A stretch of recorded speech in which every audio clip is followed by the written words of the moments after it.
നമസ്കാരം. നമ്മളുടെ സംസ്ഥാനത്ത് സർക്കാർ ആരംഭിച്ച സ്ത്രീ സുരക്ഷാ പദ്ധതി, അതോടൊപ്പം തന്നെ യുവജനങ്ങൾക്കായുള്ള കണക്ട് ടു വർക്കർ സ്കോളർഷിപ്പ് പദ്ധതി, 1000 രൂപ വീതം പ്രതിമാസം ധനസഹായം ലഭിക്കുന്ന പദ്ധതികളിൽ അപ്രൂവൽ ലഭിച്ചവർക്ക് 1000 രൂപയുടെ വിതരണം ആരംഭിച്ചിരിക്കുകയാണ്.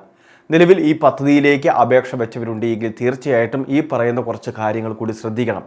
നമ്മളുടെ രേഖകളിലെല്ലാം കൃത്യമായിട്ട് സമർപ്പിച്ചിട്ടുണ്ടെങ്കിൽ മാത്രമേ ഇതിൻ്റെ വേരിഫിക്കേഷൻ നടപടികൾ പൂർത്തിയാവുകയുള്ളൂ.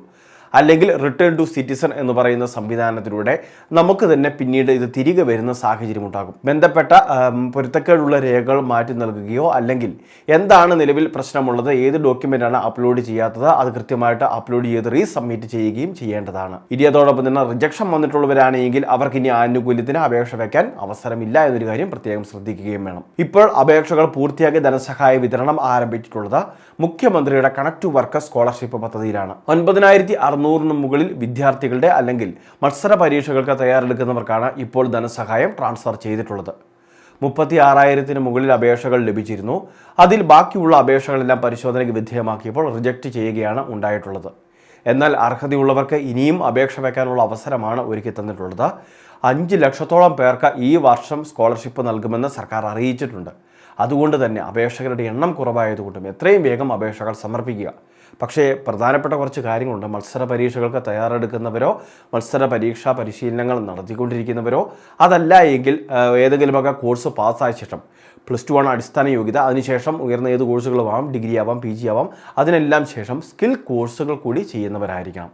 സ്കിൽ കോഴ്സുകൾ ചെയ്യുന്നവരെ ബന്ധപ്പെട്ട ആ സ്ഥാപനത്തിൽ നിന്ന് മേലധികാരിയുടെ സാക്ഷ്യപത്രം കൃത്യമായിട്ട് നമ്മൾ പൂരിപ്പിച്ച് വാങ്ങേണ്ടതുണ്ട്.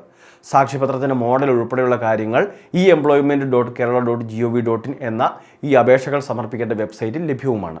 അപ്പോൾ ഈ പറയുന്ന കുറച്ച് കാര്യങ്ങൾ കൂടി ശ്രദ്ധിക്കുക. അതെല്ലാം കൃത്യമായിട്ട് സമർപ്പിച്ചെങ്കിൽ മാത്രമേ നമുക്ക് അപ്രൂവൽ ലഭിക്കുകയുള്ളൂ.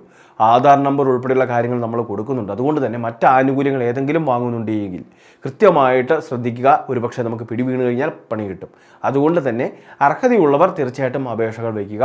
മറ്റ് ആനുകൂല്യങ്ങൾ ലഭിക്കുന്നവർ ഇതിലേക്ക് അപേക്ഷകൾ വയ്ക്കേണ്ടതില്ല. 12 മാസത്തെ ധനസഹായമാണ് ഇവിടെ നമുക്ക് ലഭിക്കുക.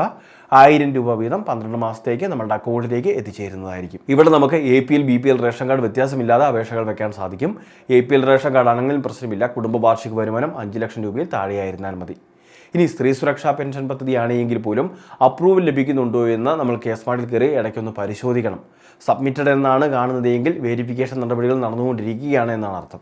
അതുകൊണ്ട് തന്നെ സബ്മിറ്റ് ചെയ്തവർ തീർച്ചയായിട്ടും ശ്രദ്ധിക്കുക. അതെന്ന് വെരിഫൈഡ് ആവുന്നു, അതായത് അപ്രൂവൽ ആകുന്നു, അതിനുശേഷമേ നമുക്ക് അക്കൗണ്ടിലേക്ക് പണം എത്തിച്ചേരുകയുള്ളൂ. അത് മാത്രമല്ല, ഇപ്പോൾ ധനസഹായ വിതരണം നടക്കുന്നത് മുൻകാല പ്രാബല്യത്തോടെ അല്ല. അതായത് അപ്രൂവൽ ലഭിക്കുന്ന മാസം മുതലാണ് ഇപ്പോൾ വിതരണം നടക്കുന്നത്. അതുകൊണ്ട് തന്നെ നമുക്ക് കുടിശ്ശികയുള്ള തുകകൾ, അതായത് നവംബർ മാസം പ്രഖ്യാപിച്ച പദ്ധതിയാണ് എന്ന് പറഞ്ഞുകൊണ്ട് നവംബർ മുതലുള്ള തുകകൾ ലഭിക്കുകയില്ല. അതെല്ലാവരും ഒന്ന് ശ്രദ്ധിക്കണം. അപ്പോൾ അപേക്ഷകൾ ഇപ്പോഴും നടന്നുകൊണ്ടിരിക്കുന്നു. അവസാന തീയതികളായിട്ടില്ല. പ്രധാനപ്പെട്ട ഒരു ഇൻഫർമേഷൻ. ഇതുപോലെ അറിയിപ്പുകൾക്ക് ചാനൽ സബ്സ്ക്രൈബ് ചെയ്യുക, ഫോളോ ചെയ്യുക.